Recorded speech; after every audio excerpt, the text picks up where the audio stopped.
ओम गुरुर्ब्रह्मा गुरुर्विष्णु गुरुर्देवो महेश्वरा गुरुर् साक्षात् परब्रह्म तस्मै श्री गुरुवे नमः। ब्रह्मानंदं परमसुखदं केवलं ज्ञानमूर्ति द्वन्द्वातीतं गगनसदृशं तत्त्वमस्यादिलक्ष्यम् एकं नित्यं विमलाचलं सर्वदि साक्षिभूतं भावातीतं त्रिगुणरहितं सद्गुरुं तं नमामि। वंशे विभूषितकरानवनीलदाभात् पीताम्बरादरुणबिम्बफलाद्रोष्टात् पूर्णेन्दुसुन्दरमुखादरविन्द्रनेत्रात् कृष्णात् परं किमपि तत्त्वमहं न जाने। भगवान श्री कृष्ण के चरण कमलों में नतमस्तक होकर के हम ये श्रीमद् भागवत गीता का तीसरा अध्याय शुरू करने जा रहे हैं, पढ़ने जा रहे हैं, जो इस प्रकार है।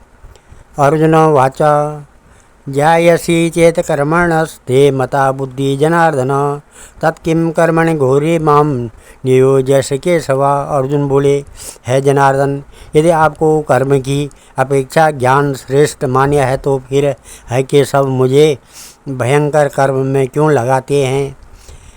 व्यामिश्रेणेव वाक्येन बुद्धिं मोहयसीव में तदेकं वद निश्चित्य येन श्रेयोः आपनुयाम। आप मिले हुए से वचनों से मेरी बुद्धि को मानो मोहित कर रहे हैं, इसलिए उस एक बात को निश्चित करके कहिए जिससे मैं कल्याण को प्राप्त हो जाऊं। श्री भगवानुवाच लोकेऽस्मिन् द्विविधा निष्ठा पुरा प्रोक्ता मया नघ ज्ञानयोगेन सांख्यानां कर्मयोगेन योगिनां। श्री भगवान कहते हैं, है निष्पाप, इस लोक में दो प्रकार की निष्ठा मेरे द्वारा पहले कही गई है। उनमें से सांख्य योगियों की निष्ठा तो ज्ञान योग से और योगियों की निष्ठा कर्म योग से होती है। न कर्मणा मनारंभा नैष्कर्म्य पुरुषो श्रुते न च संन्यासनादेव सिद्धिं समधिगच्छति। मनुष्य न तो कर्मों का आरंभ किए बिना निष्कर्मता को यानी योग निष्ठा को प्राप्त होता है और न कर्मों के केवल त्याग मात्र से सिद्धि यानी सांख्य निष्ठा को ही प्राप्त होता है। नहीं कश्चित् क्षणामपि जातुं तिष्ठत्य कर्मकृत कार्यते या वश कर्म सर्व प्रकृति जैर्गुणे। निसंदेह कोई भी मनुष्य किसी भी काल में क्षण मात्र भी बिना कर्म किए नहीं रहता है, क्योंकि सारा मनुष्य समुदाय प्रकृति जनित गुणों द्वारा परवश हुआ कर्म करने के लिए बाध्य किया जाता है। कर्मेन्द्रियाणां संयम्य या आस्ते मनसा स्मरन् इंद्रियार्थान् विमूढ़ात्मा मिथ्याचार सउच्यते। जो मूढ़ बुद्धि मनुष्य समस्त इंद्रियों को हठपूर्वक ऊपर से रोककर मन से उन इंद्रियों के विषयों का चिंतन करता रहता है, वह मिथ्याचारी अर्थात दम्भी कहा जाता है। यस्तु इंद्रियाणि मनसा नियम्यारभते अर्जुन कर्मेन्द्रिये कर्मयोगम सक्ता न विशिष्यते। किंतु है अर्जुन, जो मनुष्य मन से इंद्रियों को वश में करके अनासक्त हुआ समस्त इंद्रियों पर कर्मयोग का आचरण करता है, वही श्रेष्ठ है। नियतं कुरु कर्मं त्वं कर्म ज्यायो य कर्मणा शरीर यात्रा चतेन प्रसिद्धे कर्मणा। तो शास्त्र विहित कर्तव्य कर्म कर, क्योंकि कर्म न तो करने की अपेक्षा कर्म करना श्रेष्ठ है तथा कर्म न करने से तेरा शरीर निर्वाह भी नहीं सिद्ध होगा। यज्ञार्थात् कर्माणो अन्यत्र लोको अयं कर्म बंधन तदर्थम कर्म कौन्तेय मुक्त संग समाचर। यज्ञ के निमित्त किए जाने वाले कर्मों से अतिरिक्त दूसरे कर्मों में लगा हुआ ही यह मनुष्य समुदाय कर्मों से बंधता है। इसलिए है अर्जुन, तो आसक्ति से रहित होकर उस यज्ञ के निमित्त ही भली भांति कर्तव्य कर्म कर। स यज्ञ प्रजा सृष्टा पुरोवाच प्रजापति अनेन प्रसविष्य द्वमेशो सुष्ट काम दुख। प्रजापति ब्रह्मा ने कल्प के आदि में यज्ञ सहित प्रजाओं को रचकर उनसे कहा कि तुम लोग इस यज्ञ के द्वारा बुद्धि को प्राप्त हो और यह यज्ञ तुम लोगों की इच्छित भोग प्रदान करने वाला है। देवान् भावयितानेन ते देवा भावयन्तु व परस्परं भावयन्तः श्रेय परमावाप्यर्थतः। तुम लोग इस यज्ञ के द्वारा देवताओं को उन्नत करो और वे देवता तुम लोगों को उन्नत करें। इस प्रकार निस्वार्थ भाव से एक दूसरे को उन्नत करते हुए तुम लोग परम कल्याण को प्राप्त हो जाओगे। इष्टान् भोगान् वो देवा दास्यन्ते यज्ञ भाविता तैर्दत्तान् प्रदायेभ्यो यो भुक्ते स्तेन एव स। यज्ञ के द्वारा बढ़ाए हुए देवता तुम लोगों को बिना मांगे ही इच्छित भोग निश्चय ही देते रहेंगे। इस प्रकार उन देवताओं के द्वारा दिए हुए भोगों को जो पुरुष उनको बिना दिए स्वयं भोगता है वह चोर ही है। यज्ञशिष्टासना संतो मुच्यन्ते सर्वकिल विषय भुजन्ते ते तुगम पापाये पचन्त्यात्म कारणात्। यज्ञ से बचे हुए अन्न को खाने वाले श्रेष्ठ पुरुष सब पापों से मुक्त हो जाते हैं। और जो पापी लोग अपना शरीर पोषण करने के लिए ही अन्न पकाते हैं वे तो पाप को ही खाते हैं। अन्नात् भवन्ति भूतानि पर्जन्यान् अन्न संभव। यज्ञात् भवति पर्जन्य यज्ञ कर्म समुद्भव। कर्म ब्रह्मोद्भवं विद्धिं ब्रह्माक्षर समुद्भवम्। तस्मात् सर्वगतं ब्रह्म नित्यं यज्ञे प्रतिष्ठितम्। संपूर्ण यह प्राणी अन्न से उत्पन्न होते हैं। अन्न की उत्पत्ति वृष्टि से होती है, वृष्टि यज्ञ से होती है और यज्ञ विहित कर्मों से उत्पन्न होने वाला है। कर्म समुदाय को तू वेद से उत्पन्न और वेद को अविनाशी परमात्मा से उत्पन्न हुआ जान। इससे सिद्ध होता है कि सर्वव्यापी परम अक्षर परमात्मा सदा ही यज्ञ में प्रतिष्ठित है। एवं प्रवर्तितं चक्रम नानुवर्तयति यः आगायुरी इंद्रिया रामो मोगम पार्थम सजीवती। है पार्थ, जो पुरुष इस श्लोक में इस प्रकार परंपरा से प्रचलित सृष्टि चक्र के अनुकूल नहीं बरतता अर्थात अपने कर्तव्य का पालन नहीं करता, वह इंद्रियों के द्वारा भोगों में रमण करने वाला पापायु पुरुष व्यर्थ ही जीता है। यस्त्वात् अमरतिरेव स्यादात्मा तृतीयस्य मानव आत्मन्येव च संतुष्ट तस्य कार्यं न विद्यते। परंतु जो मनुष्य आत्मा में ही रमण करने वाला और आत्मा में ही तृप्त तथा आत्मा में ही संतुष्ट हो उसके लिए कोई कर्तव्य नहीं है। न तत्सक्तानार्थो न कृतेनैव कश्चन न चास्य सर्वभूतेषु कश्चित् अर्थव्यापाश्रय। उस महापुरुष का इस विश्व में न तो कर्म करने से कोई प्रयोजन रहता है और न करने से ही कोई प्रयोजन रहता है तथा संपूर्ण प्राणियों में भी इसका किंचित मात्र भी स्वार्थ का संबंध नहीं रहता है। तस्मात् आसक्त सततम कार्यम कर्म समाचर आसक्तो व्याचरन् कर्म परमाप्नोति पुरुष। इसलिए तू निरंतर आसक्ति से रहित होकर सदा कर्तव्य कर्म को भली भांति करता रहा, क्योंकि आसक्ति में रहित होकर कर्म करता हुआ मनुष्य परमात्मा को प्राप्त हो जाता है। कर्मण्येव हि संसिद्धिम् आस्थितं जनकादयः लोकसंग्रहम् एवापि समस्या कर्तुम् अर्हसि। जनकादि ज्ञानी जन भी आसक्ति रहित कर्म द्वारा ही परम सिद्धि को प्राप्त हुए थे। इसलिए तथा लोक संग्रह को देखते हुए भी तू कर्म करने के लिए ही योग्य है, अर्थात तुझे कर्म करना ही उचित है। यद्यात् आचरत श्रेष्ठम तदत् देवेतरो जन स यत् प्रमाणम कुरुते लोकस्तदनुवर्तते। श्रेष्ठ पुरुष जो जो आचरण करता है अन्य पुरुष भी वैसा वैसा ही आचरण करते हैं। वह जो कुछ प्रमाण कर देता है समस्त मनुष्य समुदाय उसी के अनुसार बरतने लग जाते हैं। न मे पार्थस्थ कर्तव्यम त्रिश्लोकेषु किंचन नानवाप्तामवाप्तव्यम वर्त एवं च कर्मणि। है अर्जुन, मुझे इन तीनों लोकों में न तो कुछ कर्तव्य है और न कोई भी प्राप्त करने योग्य वस्तु अप्राप्य है, तो भी मैं कर्म में ही वर्तता हूँ।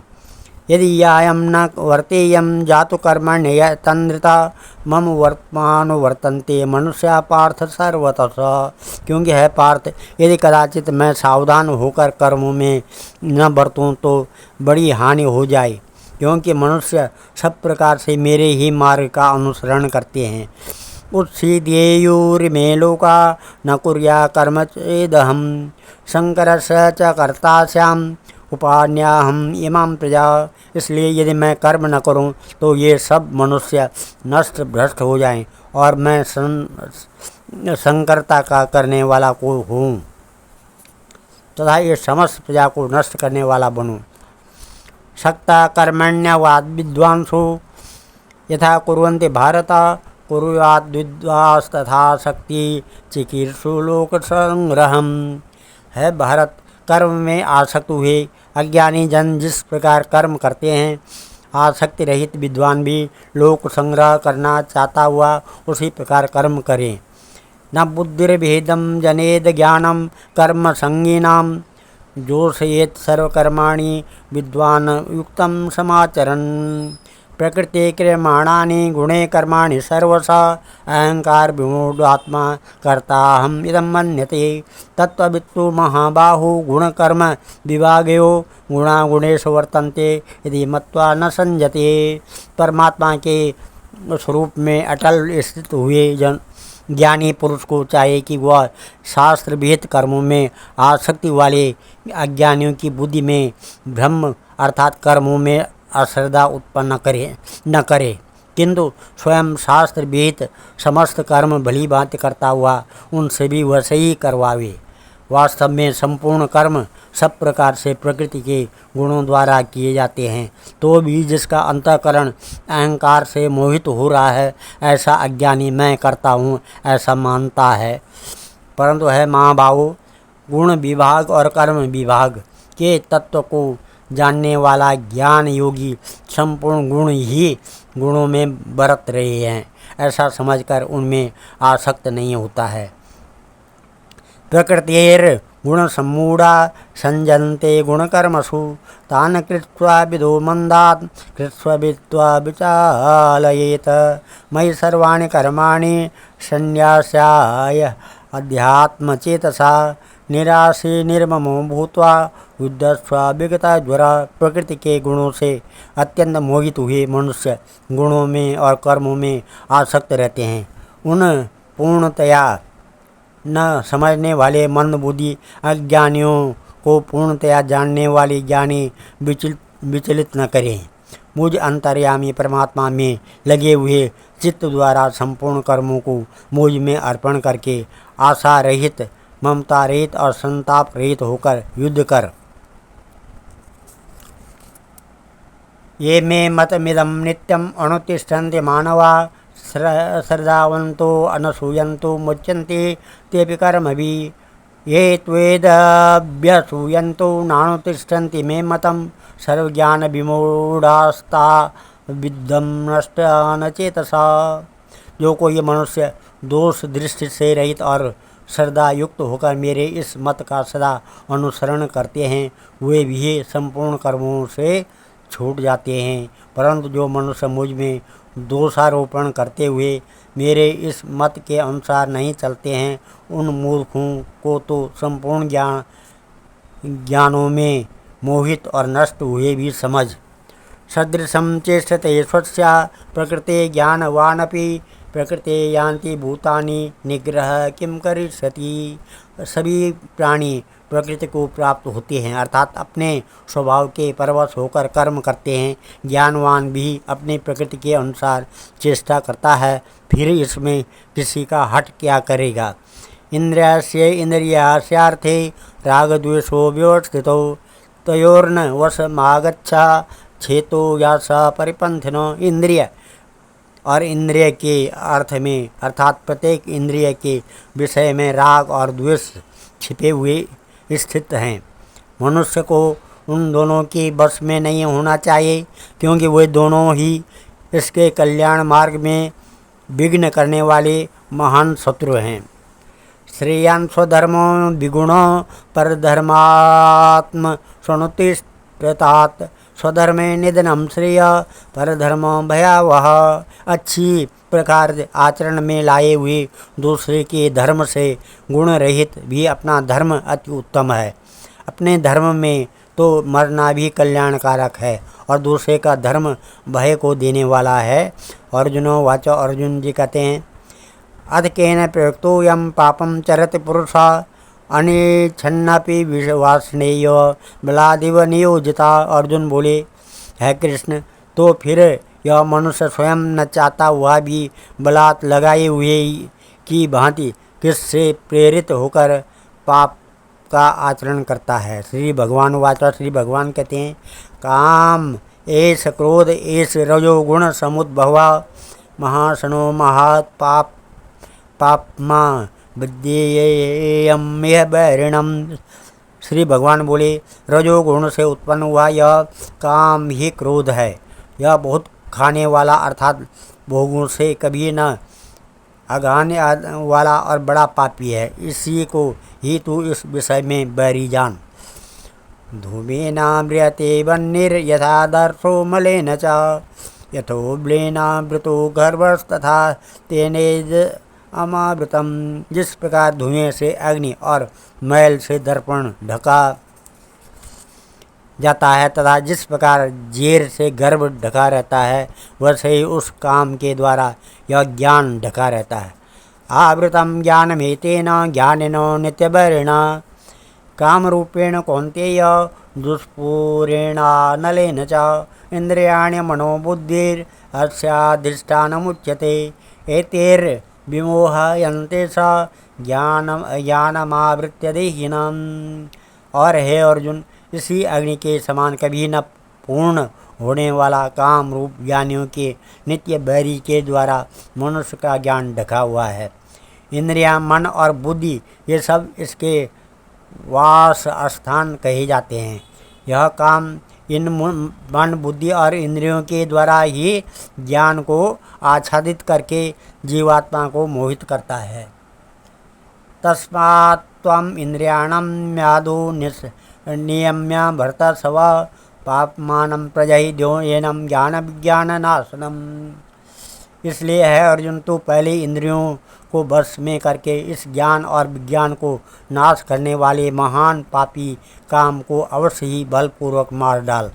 इंद्रियाणि परायाणुः इंद्रियेभ्यो परम मनससो परा बुद्धिर्यो बुद्धि परतस्तु स। इंद्रियों को स्थूल शरीर से पर यानी श्रेष्ठ, बलवान और सूक्ष्म कहते हैं। इन इंद्रियों से पर मन और मन से भी पर बुद्धि है, और जो बुद्धि से भी अत्यंत परे है वह आत्मा है।